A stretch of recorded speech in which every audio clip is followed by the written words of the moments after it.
Welcome to GD physics. বিগত কয়েকদিনের ন্যায় আজ 8 তারিখেও কলকাতা হাইকোর্টে মহামান্য বিচারপতি দেবাংশু বসাকের ডিভিশন বেঞ্চে নিয়োগ দুর্নীতি মামলাগুলির শুনানি ছিল। আজকের অর্ডার কপিতে কি রয়েছে তা দেখে নিব। এটি আজকের অর্ডার কপি। এসএসসির মাননীয় আইনজীবী ডক্টর সুতনু কুমার পাত্র কোর্টে উত্থাপিত প্রশ্নগুলির ব্যাখ্যা দিতে পারেননি। এর আগের দিনে ওঠা প্রশ্নের জবাবও তিনি দিতে পারেননি।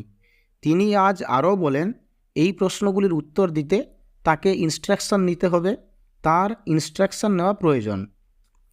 উত্থাপিত প্রশ্নটি সিলেকশন প্রসেসে অর্থাৎ নিয়োগ প্রক্রিয়ায় এক আইনি সত্তার যুক্ত থাকার বিষয়ে। এই আইনি সত্তার যুক্ত থাকার বিষয়টি সিবিআই তার রিপোর্টের মাধ্যমে তুলে ধরেছিলেন।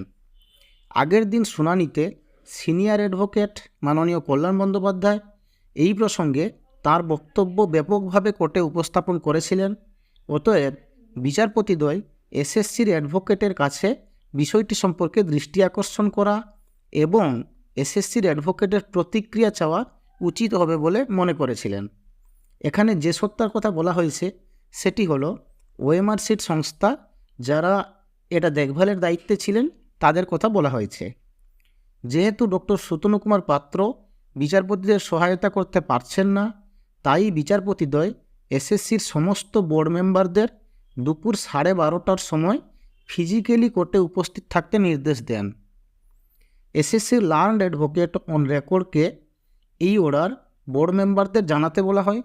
ডক্টর সুতনু কুমার পাত্র মামলাটি থেকে সরে দাঁড়াতে ইচ্ছা প্রকাশ করলেন।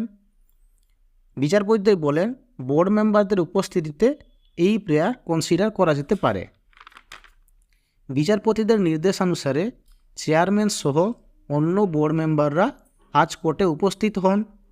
কোর্টের পক্ষ থেকে অনুরোধ জানানো হয় বোর্ড মেম্বাররা যাতে শুনানি চলাকালীন কোর্টকে যথাযথ সহায়তা প্রদান করবেন, এটা যেন ওনারা নিশ্চিত করেন।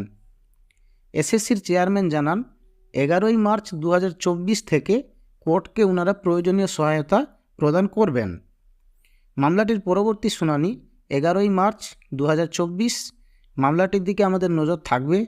সমস্ত ধরনের আপডেট এবং ইনফরমেশান পেতে চ্যানেলটি সাবস্ক্রাইব করুন এবং জিডি ফিজিক্সের সাথে থাকুন। ধন্যবাদ।